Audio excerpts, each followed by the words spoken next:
కృష్ణమౌళి అంబికకు రహస్యంగా ఫోన్ చేసి చెప్పసాగాడు. అంబిక, నేనే గెలిచాను. ఇంద్రసేన మెడలో మూడు ముళ్ళు వేసి ఆమెను నా భార్యని చేసుకున్నాను ఉత్సాహంగా చెప్పాడు. పెళ్లి జరిగిపోయిందా? ఇందు ఏం గొడవ చేయలేదు కదూ? అడిగింది అంబిక. "ఉహుం." అయితే పెళ్లి బాగా జరిగిందన్నమాట. ఆ, బాగా జరిగింది. ఫోటోలు తీయించారా? ఆ, ఫోటోలు తీయించాను. వీడియో కూడా తీయించాను. ఆహా, నిజంగా నేను చాలా భయపడ్డాను. అంబిక, ఇందు ఏం గొడవ చేస్తుందని నేను భయపడినట్టు కాక బాగా జరిగిపోయింది అన్నాడు. ఇందు ఏం చేస్తుంది? భోజనం చేసిందా? చేసిందని కాదు, ఆమె చేత బలవంతంగా చేయించాను. చేసి పడుకుంది. ఇంకా లేవలేదా? లేదు, లేచిందేమో వెళ్ళి చూడలేదు, చూస్తాను అన్నాడు. ఇక్కడ మీ మామగారు అత్తగారు అంతా కంగారు పడుతున్నారు. ఇందు స్నేహితురాలి ఇంటికి వెళ్ళి ఇంకా రాలేదు, ఉత్తరం కూడా రాయలేదు అని. మా మామగారు అత్తగారే కాదు, మన మామగారు అత్తగారు అనాలి అన్నాడు. ఫోన్లో ఇద్దరూ నవ్వుకున్నారు. మళ్ళీ ఉష్ అనుకున్నారు, ఎవరైనా వింటారు అన్నట్టుగా. అయితే మీరిద్దరూ కలిసి ఎప్పుడొస్తున్నారు? అడిగింది. రేపు తెల్లారేసరికి వస్తాం. పాపం అలా బెంగతో పడుకుని ఉండుంటుంది. లేచాక నచ్చజెప్పి బయలుదేరతాం. అలాగే, మీకోసం చూస్తుంటాను. ఆ, నువ్వు ఎక్కడికి వెళ్ళకు. అత్తగారు మామగారు జీరంతో పాటు మమ్మల్ని చూసి నువ్వు కూడా ఆశ్చర్యం నటించు అంటూ చెప్పాడు. అలాగే అంది నవ్వుతూ. అయితే ఉంటాను. రేపు ఉదయం ఇద్దరం కలిసి వస్తాం అన్నాడు రిసీవర్ పెట్టేస్తూ. ఇంద్రసేన నిద్రలేచింది అని ఆమె వచ్చి అతనితో చెప్పగానే లేచాడు ఆమె గదిలోకి వెళ్ళడానికి. ఇంద్రసేనలో కోపమంతా పోయింది. అంబిక చెప్పినట్టు తాళి కట్టగానే ఆమె మారిపోయింది. అది తాళి మహత్యం. హిందూ స్త్రీ మెడలో మంగళసూత్రానికి ఇచ్చిన గౌరవం మరి ఎవరికీ ఇవ్వదు. మంగళసూత్రాన్ని పూజిస్తుంది. స్త్రీ కోరుకునేది పసుపు కుంకుమ. కృష్ణమౌళి మనసులో నవ్వుకున్నాడు. అమ్మ మాట నెరవేర్చాను. అంబికను వెతికి తెచ్చాను. గణేష్ రావు గారికి కోడల్ని, జయరాంకి భార్యను చేశాను. నేను ఇందుని పెళ్లి చేసుకున్నాను. అమ్మ ఆత్మ శాంతిస్తుంది అనుకున్నాడు. అందాల ఇందు ఏం చేస్తుంది? సిగ్గుతో తన రాక కోసం ఎదురు చూస్తుందా? అతని మనసులో చిత్ర విచిత్ర భావాలు తీయగా తలెత్తసాగాయి. అందాల ఇందు మనసులో 10 సార్లు అనుకుంటూ ఆమె గది వద్దకు వెళ్ళాడు. తలుపు తీసుకుని లోపలకు ప్రవేశించి తలుపులు మూసి గడియ వేశాడు. మంచం మీద ఇంద్రసేన కూర్చుంది. ఆమె వైపు చూసి నవ్వాడు. ఆ నవ్వు ఎంతో మెత్తగా, హాయిగా, తీయగా అనిపిస్తుంది ఏ ఆడపిల్లకైనా. ఇంద్రసేనకు అలా అనిపించలేదు. అతన్ని చూసి చిరునవ్వు నవ్వలేదు, మామూలుగా చూసింది. చాలాసేపు నిద్రపోయినట్టున్నావు? నవ్వుతూనే అడిగాడు. ఆమె మాట్లాడలేదు. ఎలా అతన్ని హడలగొట్టాలా అని ఆలోచిస్తోంది. మన పెళ్లి జరిగిపోయింది. నాకిప్పుడు చాలా ఆనందంగా ఉంది. ఎందుకు? సూటిగా ప్రశ్నించింది. ఎందుకేంటిందు? ఇన్నాళ్ల మన కల ఫలించింది. నువ్వు నా భార్యవయ్యావు. ఈ రోజు రాత్రి మనకి మొదటి రాత్రి అంటూ నవ్వి ఆమె దగ్గరగా వచ్చాడు. ఇంద్రసేన గుండె గుబేలు మంది. అప్రయత్నంగా లేచి నిలబడింది. దగ్గరకొచ్చేశాడు.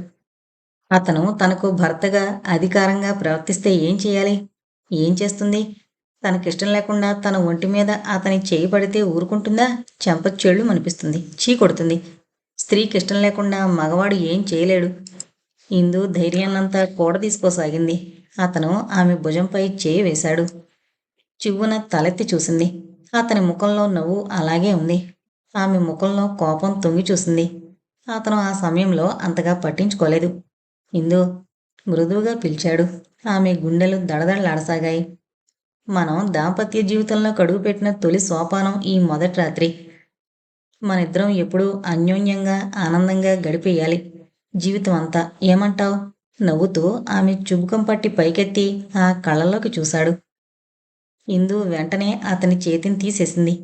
అతను అది సిగ్గుగా భావించాడు. ఏ ఆడపిల్లైనా ఈరోజు సిగ్గుపడ్డం సహజం. సిగ్గా? అడిగాడు. ఆమె జవాబివ్వలేదు. ఈరోజు మనకి తొలి రాత్రి అయినా మనం నిజమైన తొలి రాత్రి పెద్దల దీవెనలు అందుకున్నాకే. వాళ్ళకి తెలియకుండా మనం పెళ్లి చేసుకున్నాం. వాళ్ళు నీ కోసం చూస్తుంటారు అన్నాడు. ఆమె తలెత్తి రోషంగా చూసింది. వాళ్ళు అక్కడ నీకోసం ఎదురు చూస్తుంటే మనం అంటూ మాట సగంలో ఆపేసి నవ్వాడు. అతని వైపు సూటిగా రెప్పవాల్చకుండా చూస్తోంది. ఏంటిందు అలా చూస్తున్నావు కొత్తగా? అడిగాడు. మన పెళ్లి జరిగినందుకు మీ ముఖంలో కనిపించే ఆనందాన్ని చూస్తున్నాను అంది, వస్తున్న కోపాన్ని దిగమింగుకుంటూ. నిజమే ఇందు, నాకు చాలా ఆనందంగా ఉంది అన్నాడు మనస్ఫూర్తిగా సంతోషిస్తూ. ఆమె ఏం మాట్లాడలేదు. నీకు ఆనందంగా లేదా? నవ్వుతూనే అడిగాడు. నాకా? ఆనందమా? ఎందుకు? కావాలని ఆశ్చర్యం నటిస్తూ సూటిగా ప్రశ్నించింది. అతను ఈసారి తెల్లబోయినట్టు చూశాడు. ఎందుకేంటిందో మన పెళ్లి జరిగినందుకు. ఎందుకేంటిందో మన పెళ్లి జరిగినందుకు మనకి ఆనందమేగా. మనకి అంటున్నారేంటి? ఈ పెళ్లి జరిగినందుకు మీకు ఆనందంగా ఉండొచ్చు, కానీ నాకు మాత్రం లేదు. ఖచ్చితంగా చెప్పేసింది. ఇందు, ఏం అలా తెల్లబోయారు? మీరు చేసిన ఘనకార్యానికి మీకు గర్వకారణం ఆనందం కావచ్చు, కానీ నాకు మాత్రం అసహ్యం వేస్తోంది అంది. అసహ్యమా? అవును, టీవీగా చెప్పింది. దేనికి అసహ్యం? ఈ పెళ్లి జరిగినందుక? నన్ను చూస్తే అసహ్యమా? మీరు ఎలా అనుకున్నా నాకు అభ్యంతరం లేదు. అంటే నీ ఉద్దేశం? సూటిగా ప్రశ్నించాడు. ఇందుని చూస్తుంటే మనిషి మారింది అంటే ఇష్టపడుతుంది అనుకున్నాడు. అది పొరపాటు. ఆమెకు తనంటేనే కోపం పోలేదు. నాకింకా పెళ్లి కాలేదని అనుకుంటున్నాను. ఆమె శాంతంగా ఏమాత్రం తేడా లేకుండా చెప్పింది. ఇందు, అతని కంఠస్వరం కంగుమంది. వస్తున్న కోపాన్ని బలవంతంగా ఆపుకోవడానికి ప్రయత్నించాడు. ఏం, మీరరిస్తే నేను జడిసిపోతాననుకుంటున్నారా? మీరనుకునేంత పిరికితనం నాలో లేదు. ఇందు, నన్ను రెచ్చగొట్టకు. నేను అదే మాట చెబుతున్నాను. మీరు నన్ను రెచ్చగొట్టద్దు అని శాంతంగానే చెప్పింది. అయితే ఈ పెళ్లి పెళ్లి కాదంటావు? అడిగాడు కోపం ఆపుకుంటూ. అంతే, ముమ్మాటికి అంతే అంటాను. ఖచ్చితంగా తన మాటకు తిరుగులేదు అన్నట్టుగా చెప్పింది దర్జాగా ధీమాగా. కృష్ణమౌళి ఆమె చేయి పట్టుకున్నాడు. చి అంటూ అతని చేతిని విడిపించుకోవడానికి చూసింది. అతను వదిలిపెట్టలేదు. ఆమె మెడలో మంగళసూత్రాల్ని బయటకు లాగి ఆమె వైపు హేళనగా చూస్తూ, ఈ మంగళసూత్రాలు చూసి జడిసిపోయి ఇష్టం లేకపోయినా ఆ సూత్రాల బరువుని జీవితాంతం మోస్తూ భూమిలోకి కుంగిపోవడానికి నేను ఆనాటి స్త్రీని కాను, ఈనాటి స్త్రీని. చదువుంది, అందం ఉంది, డబ్బుంది, తెలివితేటలున్నాయి. ఈ మంగళసూత్రాలకి గౌరవం ఇచ్చి నా గౌరవాన్ని సంతోషాన్ని మంటగలుపుకోవడానికి నేనంత తెలివి తక్కువదాని కాదు. పెళ్లి పేరుతో మూడు ముళ్ళ బంధాల్లో నన్ను బంధించాలనుకోవడం అది మీ తెలివి తక్కువతనం. నన్ను పెళ్లి చేసుకుని మీరు 10 మందిలో నవ్వులు పాలయ్యే క్షణం వచ్చింది. నాకిష్టం లేని పెళ్లి పెళ్లి కాదు, ఇది రాక్షస వివాహం. ఈ వివాహానికి తల వంచి గౌరవించను అంటూ మెడలో మంగళసూత్రాల వైపు చూసుకుంది. కృష్ణమౌళి ఆమె మాట్లాడుతున్న మాటలు వింటూ ఏమనాలో తోచక అలా నిలబడిపోయాడు. ఆమె చెయ్యి వదిలిపెట్టేశాడు. అతను కోపం మింగుకుంటూ శాంతంగానే నచ్చజెప్పడానికి చూశాడు. ఇందు, నీ తెలివి తక్కువతో ఈ పెళ్లి కాదనుకున్నా ఇది పెళ్ళే. "హుం, పెళ్ళి. ఎందుకు ఈ పెళ్లి జరగాలనింతగా పంతం పట్టారు? నన్ను నా అందం చూసా, లేక నా డబ్బు చూసా?" అడిగింది హేళనగా. దెబ్బతిన్నట్టు చూశాడు. క్షణంసేపు అతని నోటమాట రాలేదు. వెంటనే సమాధానం చెప్పలేకపోయాడు. ఏ స్త్రీ అయినా తన మెడలో మంగళసూత్రం కట్టినవాడే తన భర్త అని గౌరవించి పూజిస్తుంది. మరి ఈ ఇంద్రసేన తాళి కట్టిన భర్తనే హేళనగా మాట్లాడుతుంది. ఏ భార్య భర్తతో అయినా ఇలా మాట్లాడుతుందా? నీ అందం చూసి నిన్ను పెళ్లి చేసుకోలేదు. నీ అంతస్తు, నీ డబ్బు చూసి పెళ్లి చేసుకోలేదు. మరి చిన్ననాడు మన పెద్దలిచ్చి పుచ్చుకున్న మాటకు కట్టుబడి నిన్ను పెళ్లి చేసుకున్నానే గాని, నీ అందం చూసి నీకంటే అందగతలి ప్రపంచంలో లేరని గాని ఈ పెళ్లి చేసుకోలేదు. అందం విషయం చెప్పాలంటే నీ అందం ఒక అందమే కాదు, నీకంటే అందగత్తెలు చాలామంది ఉన్నారు. నువ్వు ఒక అందగత్తెవని మిడిసిపోతుంటే అది నీ తెలివి తక్కువతనం. ఇక డబ్బంటావా? నా ఆస్తి విషయంలో గాని, నా పేరు విషయంలో గాని మీరు నాకే విధంగా సరితూగలేరు. నా అంతస్తుకి మీరు ఎగబాకాలంటే మీరు ఎన్నో సంవత్సరాలు తపస్సు చెయ్యాలేమో అంటూ ఆగి మళ్ళీ చెప్పసాగాడు. నేను నిన్ను పంతం బట్టి చేసుకుంది నువ్వు నా అంతస్తుకి సరితూగే అమ్మాయివని కాదు. నేను మా మావయ్య కూతుర్ని పెళ్లి చేసుకుంటున్నానంటే అందరూ ఊహ అంటారేమో కానీ, గణేష్ రావు గారి అమ్మాయిని పెళ్లి చేసుకున్నానంటే అందరూ నవ్వుకుంటారేమో కూడా. ఎందుకు అంటావా? నా అంతస్తుకి మీరు ఏ విధంగానూ సరిపోరని, ఎంతకంటే నీకు గొప్ప సంబంధం దొరకలేదా, ఎంతకంటే అందమైన అమ్మాయి నీకు కనిపించలేదా అని తప్పకుండా అడుగుతారేమో కూడా. ఇప్పుడు అర్థమైందా అంటూ ఆమె వైపు హేళనగా చూశాడు. అతని మాటలు వింటూనే ఇంద్రసేన కోపంతో మండిపోయింది. నన్ను అవమానించి రెచ్చగొడుతున్నారా? నువ్వు రెచ్చగొడితే రెచ్చిపోతావని, బెదిరిస్తే బెదిరిపోతావని నేను ఉన్నమాట అన్నాను. అది అవమానం అనుకుంటే అది నీ తప్పు గాని నా తప్పు మాత్రం కాదు చెప్పాడు తాపీగా. కృష్ణమౌళి గారు కోపంగా కేక పెట్టింది. ఏంటన్నట్టు తాపీగా చూశాడు. పెద్దలు మాటిచ్చి పుచ్చుకున్నారన్న వంకతో నన్ను పెళ్ళాడి నా ఆస్తిని కాజేయాలని ప్లాన్ వేశారు. నేను మిమ్మల్ని ఇష్టపడకపోవడంతో రెచ్చిపోతున్నారు అంది ఆవేశంగా. నోర్మి అన్నాడు కోపంగా. మీకు భయపడి నోరు మూసుకుని పడి ఉండాల్సిన కర్మ నాకేం పట్టలేదు. మీరు నా మీద అధికారం చెలాయించడానికి నేను మీకు భార్యను కాను, బానిసను కాను. ఆ విషయం గుర్తుంచుకోండి అంటూ క్షణం ఆగి, ఆనాడు మన పెద్దవాళ్ళు మాటిచ్చి పుచ్చుకున్నారంటే అప్పుడు మన అంతస్తులు సరిసమానం కావచ్చు అంటూ అతని వైపు అదోలా చూస్తూ, కానీ ఇప్పుడు అంటూ హేళనగా చిన్న నవ్వు నవ్వింది. ఆనాడు నాకు మేనత్తనబడే మీ అమ్మ తమరతో పాటు మా పంచకొచ్చింది. మా ఇంటిలో వంట మనిషిగా చేరింది. ఈనాడు మా అంతస్తుకి ఎగబాకడానికి మేనరికం పేరుతో సంబంధాల వంకతో ఇన్ని నాటకాలాడారు. ఇంత మోసం చేశారు. ఆనాటికి ఈనాటికి మన స్థితిగతులు మారిపోయాయి. మా అంతస్తు పెరిగిపోయింది. మీ అంతస్తు కూలిపోయింది అంటూ ఇంకా ఏదో చెప్పబోయింది. అంతే, ఆమె చెంప అదిరిపోయింది. ఆపుకోలేని ఆవేశంతో ఆమె చెంప చెళ్ళుమనిపించాడు కృష్ణమౌళి. మాటలాపేసి కందిపోయిన చెంపని తడుముకుంటూ అలా నిలబడిపోయింది. ఇంద్రసేనకి కళ్ళనీళ్లు గిరుని తిరిగాయి. రోషంగా చూసింది అతని వైపు. అతని కళ్ళు చింతనిప్పుల్లా ఉన్నాయి. అతనిలో ఆవేశం చల్లారలేదు. మళ్ళీ ఆ మాట ఎత్తితే నాలిక చీరేస్తాను, జాగ్రత్త. ఏమన్నావు? మా అమ్మ నాతో పాటు మీ పంచం చేరిందా? ఎందుకు? ఎందుకని అడగవేం? అతని కంఠం కంగుమంది. ఆవిడ భర్తను పోగొట్టుకుని పుట్టెడు దుఃఖంతో కన్నబిడ్డను తీసుకుని పుట్టింటికొచ్చింది. ఎందుకు? ఎందుకో తెలుసా? అతను ఖండించినట్టుగా ప్రశ్నించాడు. ఆమె జవాబు ఇవ్వలేదు. తోడబుట్టిన అన్న ఆదరిస్తాడు, చెల్లెల్ని కన్నబిడ్డలా కడుపులో దాచుకుంటాడని పుట్టెడు ఆశతో బిడ్డను తీసుకునొచ్చింది. ఆ బిడ్డ కోసమే ఆవిడ జీవించింది. భర్త పోయిన దుఃఖాన్ని గుండెల్లో అగ్నిలా దాచుకుంది. ఆ అగ్ని గుండెల్లో ప్రతి క్షణం కాల్చేస్తున్నా భరించి బతకడానికి సిద్ధపడింది. ఎందుకు? తన బిడ్డనైన నా కోసం. అప్పుడు మీరు ఏం చేశారు? పని మనిషిగా, వంట మనిషిగా భావించి చాకరీ చేయించుకున్నారు. జీతం బత్తెం లేకుండా ఇంత అన్నం పెట్టారు తల్లి కొడుకులకి, అంతే. ఏం చేశారు మీరు? మా అమ్మ దేవత, నిజంగా దేవత. ఒక మాట కూడా బయటకు రాకుండా కన్నీళ్లు మింగుకొని రోజులు గడిపింది.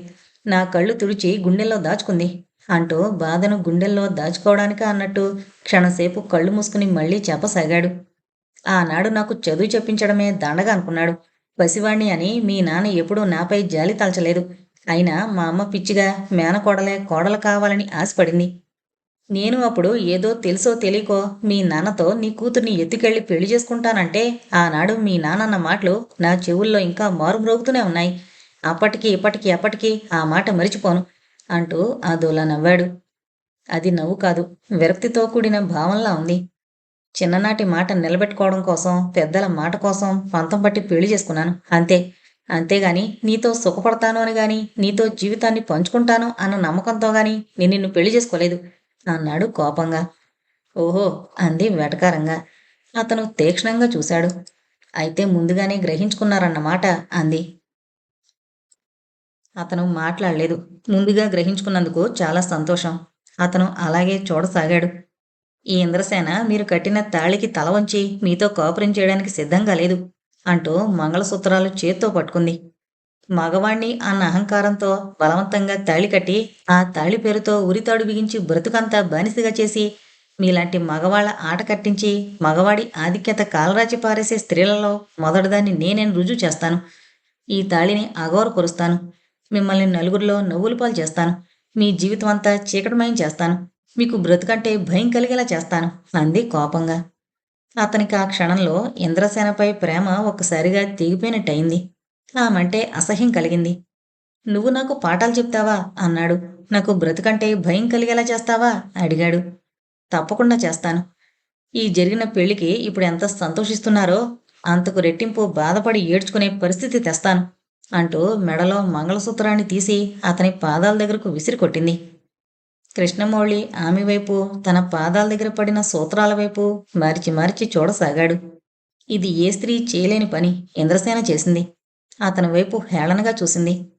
ఈ మంగళసూత్రాలతో నన్ను బంధించేశాననుకున్నారు కదూ, పాపం ఓడిపోయారు. గెలిచింది నేను, మీరు కాదు. ఈ తాళిబొట్టుతో నేను మీకు బానిసను అయిపోతాను అనుకున్నారు కదూ. ముళ్ళుని ముళ్ళుతోనే తీయాలి, వజ్రాన్ని వజ్రంతోనే కొయ్యాలి అన్న విషయం నాకు బాగా తెలుసు. అతను మాట్లాడలేకపోయాడు. కట్నాల పేరుతో ఉరికంబానికి ఎక్కి బలైపోతున్న పేద స్త్రీలు చాలామంది ఉన్నారు. ఈ తాళిబొట్టు తీసుకెళ్లి ఏ పేద పిల్ల మెడలో వేసినా మిమ్మల్ని జీవితాంతం పూజిస్తుంది, గౌరవిస్తుంది. అంతేగాని నాలాంటి గొప్పింటి అమ్మాయిలు ఇలాంటి తాళిబొట్టు కోసం ఎగబడరు. అర్థమైందా నేనంటే ఏంటో? నేను గణేష్ రావు గారి అమ్మాయినని గుర్తించుకోండి. జీవితంలో ఎప్పుడూ కూడా నా వైపు తలెత్తి చూడకండి, చూడడానికి ప్రయత్నించకండి అంటూ అతని వైపు గర్వంగా చూస్తూ అంది. నేను 3 నెలలు తిరిగేసరికి చక్కని అందమైన తన్ని పెళ్లి చేసుకుని తీరతాను. అతనితో సుఖంగా సంతోషంగా రోజులు గడుపుతాను. జీవితాంతం కుమిలిపోతూ మగ్గిపోయేది మీరేం తెలుసుకోండి, వస్తాను అంటూ వెనుతిరిగింది. అతను ఆగు అన్నాడు. ఇంద్రసేన ఆగిపోయింది. వెనుతిరిగి చూడలేదు. ఏం చేస్తాడా అన్నట్టు చూసింది. అతను వంగి కాళ్ళ దగ్గర పడిన మంగళసూత్రాన్ని చేతుల్లోకి తీసుకున్నాడు. అంబిక మాటలు గుర్తుకొచ్చాయి. ఆమె మాటలు నిజమే అనుకున్నాడు. ఇంద్రసేన మౌనంగా ఉండిపోవడం చూసి ఇప్పుడు అర్థమవుతోంది ఆమె గురించి. ఆమెలో అహంభావం పోలేదు. మనిషిలో పొగరు కళ్ళకి పొరలు కమ్మేస్తాయి. తను ఏం చేస్తోందో, ఏం మాట్లాడుతుందో కూడా గ్రహింపు కాదు. ప్రతి మగవాడు ఓ స్త్రీ మెడలో ఎప్పుడో ఒకప్పుడు తాళి కట్టి తీరవలసిందే. అయితే ప్రతి పురుషుడు గ్రహించవలసిన విషయం ఒకటి ఉందనిపిస్తోంది. తను స్త్రీ మెడలో తాళి కట్టి ఆమె తన అర్ధాంగిని చేసుకుని ఆమెకొక గౌరవస్థానం కల్పిస్తాడు. ఆ గౌరవమైన స్థానం ఆమెకు కల్పించే ముందు ఆ గౌరవాన్ని అందుకునే అర్హత ఆమెకుందా లేదా అని ఆలోచించాలి. అలా ఆలోచించక తను చేసిన ఈ పనికి ఇప్పుడు విచారించవలసి వస్తోంది. తాళి కట్టిన స్త్రీ ఎక్కడికి వెళ్ళలేదు అనుకున్నాడు. నిజమే, కానీ ఇంద్రసేన తన ఊహని తారుమారు చేసింది. ఆమె గెలిచానని గర్వంగా చెప్పుకుంటోంది. తను ఆమె ముందు ఓడిపోయి తలవంచడమా? అతని మనసు కొతకొతలాడిపోయింది. ఒక్కడుగు వేసి ఆమెను సమీపించాడు. ఆమె భుజంపై చేయి వేశాడు. ఇంద్రసేన ఆ చేతిని విసిరికొట్టింది. అతను ఆమె భుజంపై గట్టిగా గుచ్చి పట్టుకున్నాడు. కోపంగా చూసింది. అతను నవ్వాడు. నేను మగవాణ్ణి. నేను తలచుకున్నానంటే ఈ క్షణంలో నీ జీవితాన్ని నాశనం చేసి, నిన్ను నలుగురిలో నవ్వులు పాల్చేసి, నీ జీవితాన్ని కుక్కలు చింపిన విస్తరి చేయగలను. ఇది నా ఇల్లు. నువ్వు అరిచి గీ పెట్టినా నిన్ను రక్షించేవాళ్ళు ఉండరు. నా కోరికలకి నీ అందాన్ని బలిపెట్టినా అడిగేవాళ్ళు ఉండరు. ఇంద్రసేన మనసులో భయపడింది. గుండెలు దడదళ్లాడాయి.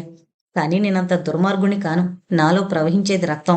ఉత్తములైన తల్లిదండ్రుల కడుపును పుట్టాను. నేనంటే ఇష్టం లేని స్త్రీని నా కోరికలకి బలి తీసుకునేంత నీచుణ్ణి కాను అంటూ ఆమె వైపు చూశాడు. ఇంద్రసేన తేలిగ్గా ఊపిరి పీల్చుకుంది. నువ్వు గెలిచానని గర్వంగా చెబుతున్నావే, అప్పుడే గెలుపెక్కడా? నువ్వు పెళ్లి చేసుకుని భరతతో సుఖంగా కాపురం చెయ్యాలి. అప్పుడు గెలిచినట్టు. అంతేకాని ఇప్పుడు గెలుపు ఎవరిదీ కాదు. మగవాడు ఎన్ని పెళ్ళిళ్ళైనా చేసుకోవచ్చు. ఆ పెళ్లి నేను చేసుకున్న రోజున నువ్వు ఏంటో నీకు అప్పుడు అర్థమవుతుంది. అప్పుడు నువ్వు ఈ తాళిబొట్టు కోసం పరిగెత్తుకొచ్చినా ఈ తాళిబొట్టు నీకు దక్కదు. ఈ తాళిబొట్టు మరో ఉత్తమరాలి కంఠాన్ని అలంకరిస్తుంది. గుర్తుంచుకో అన్నాడు. ఇంద్రసేన కోపంగా చూసింది. పెళ్లి కాకపోతే చావనైనా చస్తాను గాని మీకోసం పరిగెత్తుకురావడం ఒట్టి మాట. పాపం అలా కలలు కంటూ కూర్చోండి అంది. నేను మగవాణ్ణి. నా జీవితం హాయిగా గడిచిపోతుంది. నీ గురించి ఆలోచించుకో.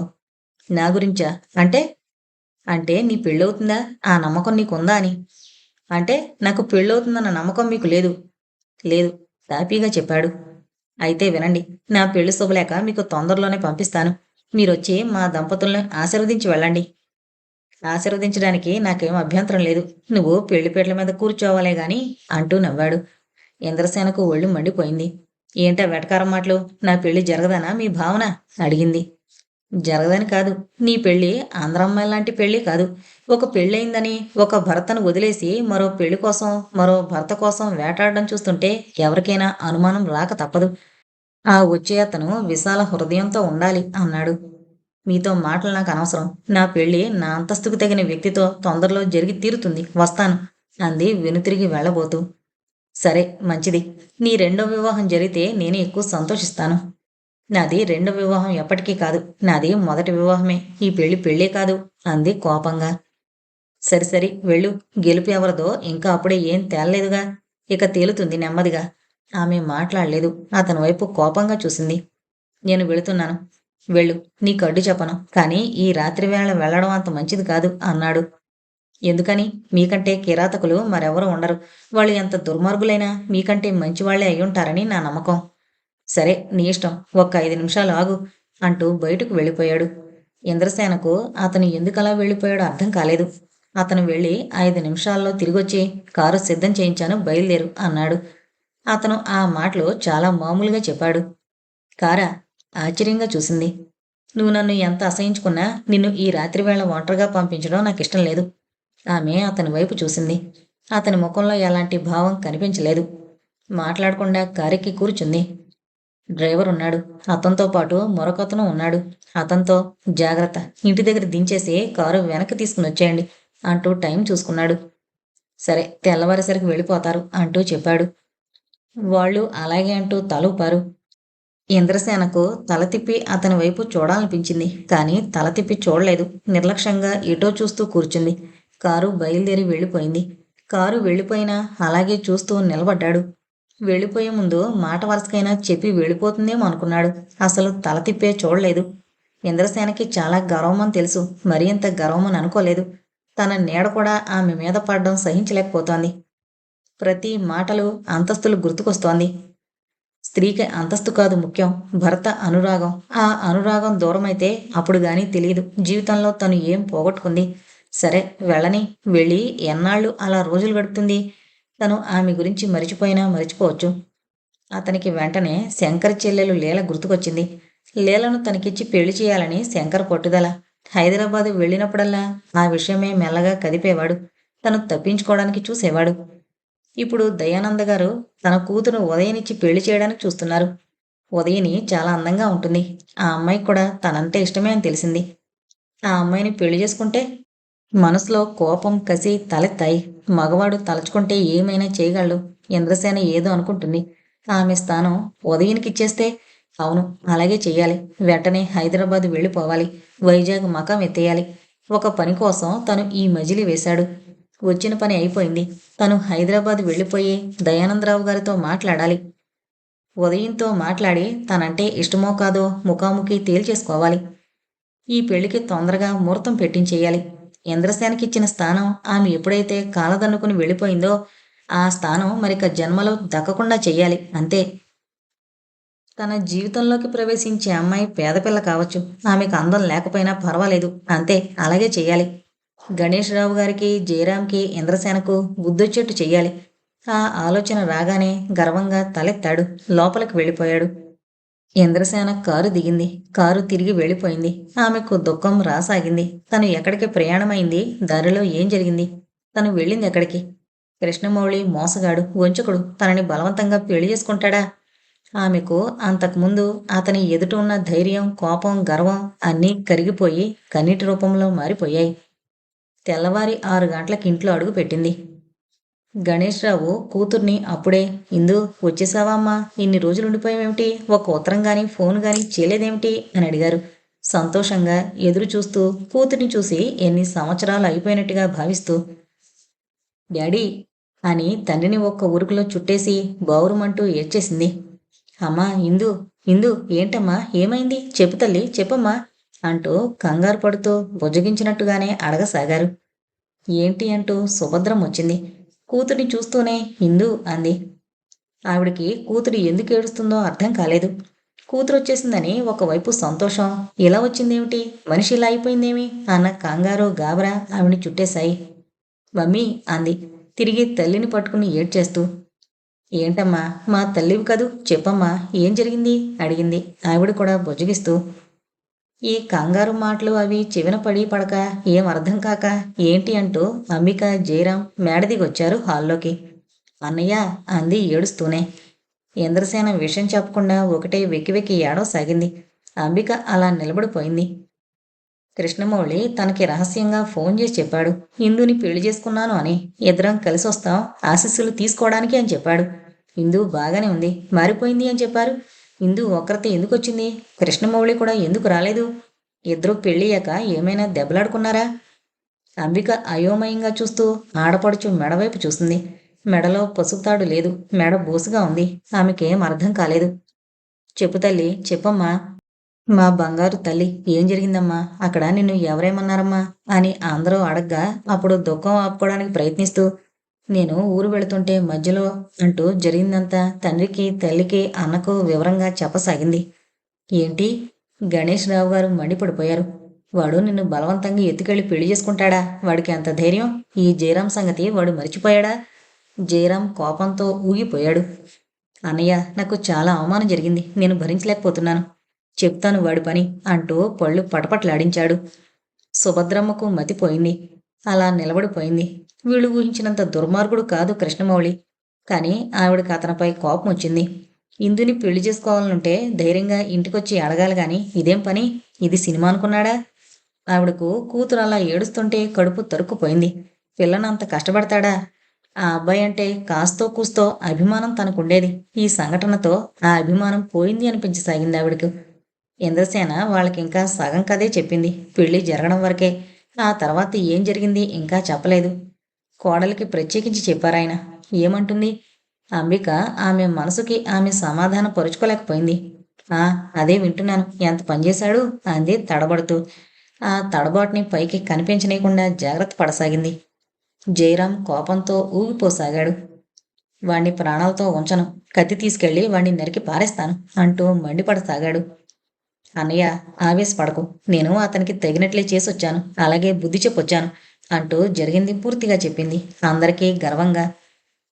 ఆ మాట వినగానే జయరాం, గణేశ్రావు గారు అలా క్షణంసేపు ఉండిపోయారు. నా కూతురు నా మాట నిలబెట్టింది అన్నారు పొంగిపోతూ గణేశ్రావు. జయరాం మెచ్చుకున్నాడు చెల్లెల్ని. నీ పెళ్లి 4 రోజుల్లో జరిపించి తీరతాను, అప్పుడు వాడికి బుద్ధి చెప్తాను అంటూ. అంతవరకు అంబిక అలా వింటున్నదల్లా, మతిపోయిందల్లా చూస్తుండిపోయింది ఆడపడుచు సాహసం విని. సుభద్రమ్మ అంతవరకు కృష్ణమౌళినే నిందించుకోసాగింది. ఇప్పుడు కూతురు చేసిన పని, పెళ్ళైన వెంటనే మంగళసూత్రాలు తీసి పాడేసింది, భర్తను కాదని వచ్చేసింది. కూతురు మీద కోపం ముంచుకు రాసాగింది. ఇందు, వాడికి చెప్పు తీసుకొట్టినట్లు బాగా చేశావు అన్నాడు జయరాం. గణేశ్రావు గారు గర్వంగా పకపక నవ్వసాగారు కూతురు చేసిన గొప్ప పనికి. తండ్రి, కొడుకు, కూతురు నవ్వుకుంటుంటే అత్త, కోడలు వారి వైపు విచిత్రంగా చూస్తుండిపోయారు. ఇంద్రసేన లోపలికి వెళ్ళిపోయింది. సుభద్రమ్మ ఆమె వెనకాల వెళ్ళింది. ఇందు, మెల్లగా పిలిచింది. ఏంటి మమ్మీ? నువ్వు చెప్పిందంతా నిజమా అడిగింది ఆవిడ. నిజమే మమ్మీ. ఎందుకు అలా అడుగుతున్నావు? తల్లివైపు చూస్తూ అడిగింది. కూతురు వైపు బాధగా చూసింది. కృష్ణ చేసిన పని నాకు నచ్చలేదు. అతనికి నిన్నిచ్చి పెళ్లి చేయాలని చిన్నప్పుడే శ్యామలమ్మ, మేమందరం మాటిచ్చి పుచ్చుకున్నాం. తర్వాత మేము అనుకున్నవన్నీ తారుమారైపోయాయి. శ్యామలమ్మ రాతే మారిపోయింది. దాంతో మీ నాన్నగారిలో మార్పు వచ్చింది. 2 కుటుంబాలు వేరైపోయాయి. కృష్ణ మాట ప్రకారం నిన్ను చేసుకోవడానికి ఇష్టపడడం, నిన్నే భారీగా కావాలని కోరుకోవడం నిజంగా మెచ్చుకోదగిన విషయం. అయితే కృష్ణ నిన్ను ఎత్తికెళ్ళి పెళ్లి చేసుకోవడం నాకు నచ్చలేదు. అందుకు నేను అంగీకరించలేను కూడా. ఇంద్రసేన అలా చూడసాగింది, ఒక్కో మాట శ్రద్ధగా ఆలోచిస్తూ. నిన్ను 9 మాసాలు మోసి కనీ పెంచిన తల్లిగా ఒకే ఒక్క మాట చెబుతున్నాను. నువ్వు చేసిన పని చాలా తప్పు. ఏ తెలుగు ఆడపడుచు ఇలా చెయ్య సాహసించదు. మంగళసూత్రాన్ని గౌరవిస్తుంది, పూజిస్తుంది. తాళి కట్టిన వాణ్ణి భర్తగా భావించి గౌరవిస్తుంది. నువ్వేం చేశావు మమ్మీ అంది విస్తుపోతూ. అవును, నువ్వు చేసింది చాలా తప్పు. ఇంద్రసేన మాట్లాడలేదు. కట్టిన తాళిని, ఆ తాళి కట్టిన భర్తను అవమానించొచ్చావు. నిన్ను కన్నందుకు మేము సిగ్గుపడవలసిన విషయం అది. తాళి కట్టిన నీ భర్త కురూపి అని కాదనొచ్చావా? చదువు, సంస్కారం లేదనొచ్చేసావా? పరువు, మర్యాద లేదని, ఆస్తి, అంతస్తు లేదనొచ్చేసావా? ఎందుకు కాదనొచ్చేసావు మమ్మీ? ఆమె ఆలోచనల్లో పడింది. ఆమెకు ఆ క్షణంలో ఏదో తప్పు చేసినట్టుగా బాధగా అనిపించింది. ఎటూ చెప్పలేకపోయింది, ఏమీ అనలేకపోయింది. కృష్ణమౌళి అందము, ఆస్తి, అంతస్తు, నలుగురిలో పలుకుబడి ఉన్నవాడు. అతను కోరుకుంటే 1,000,000 మంది అమ్మాయిలు ముందుకొస్తారు. తల్లి పుట్టింటి బంధాన్ని అతను తెంచుకోలేక నిన్నే భారీగా కోరుకున్నాడు.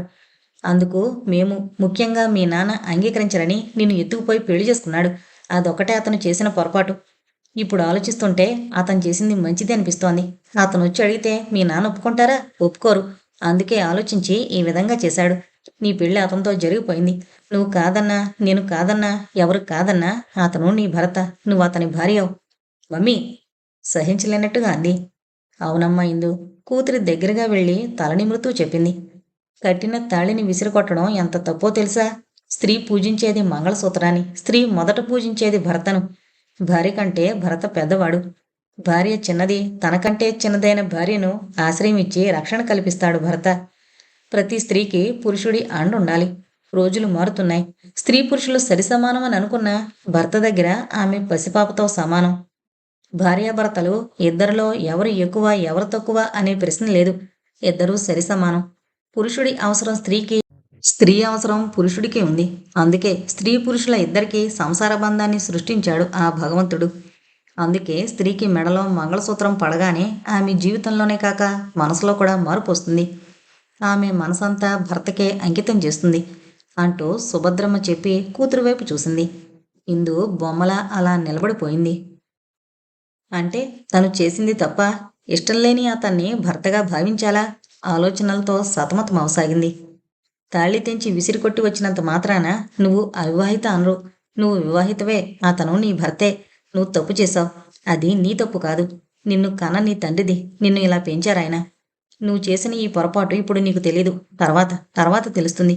నువ్వు జీవితంలో ఏం పోగొట్టుకున్నావో. పోగొట్టుకున్న దాన్ని తిరిగి పొందడం అంత సులభం కాదు. అతను మగవాడు. మగవాడు ఎన్ని పెళ్ళిళ్ళైనా చేసుకోవచ్చు.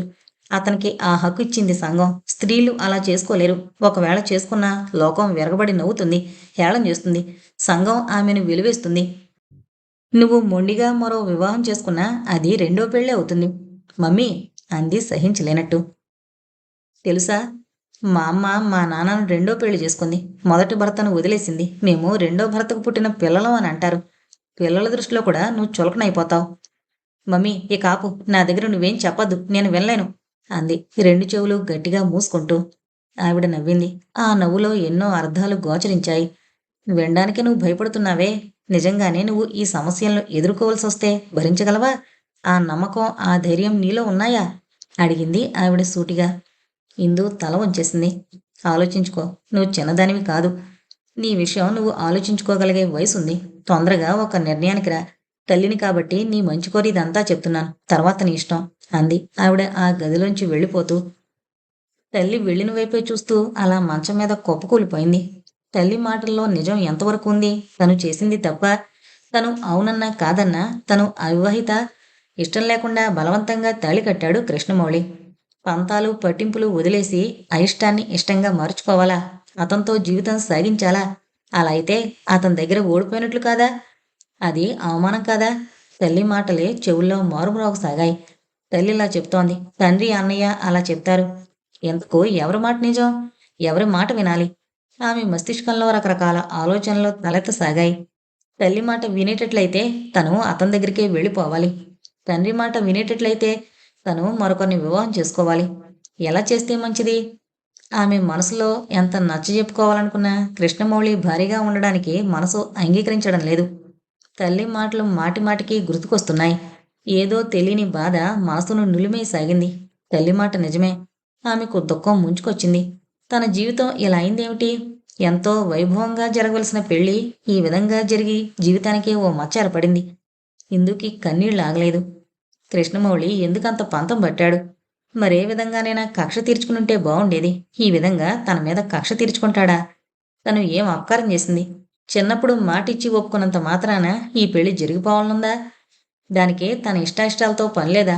ఏమనుకుంటున్నాడు? తను ఓ మరబొమ్మ అనుకున్నాడా? భగవంతుడా, ఇప్పుడు ఏం చెయ్యాలి? తండ్రి చెప్పిన మాటల్లో నిజముందా? తల్లి మాటల్లో నిజముందా?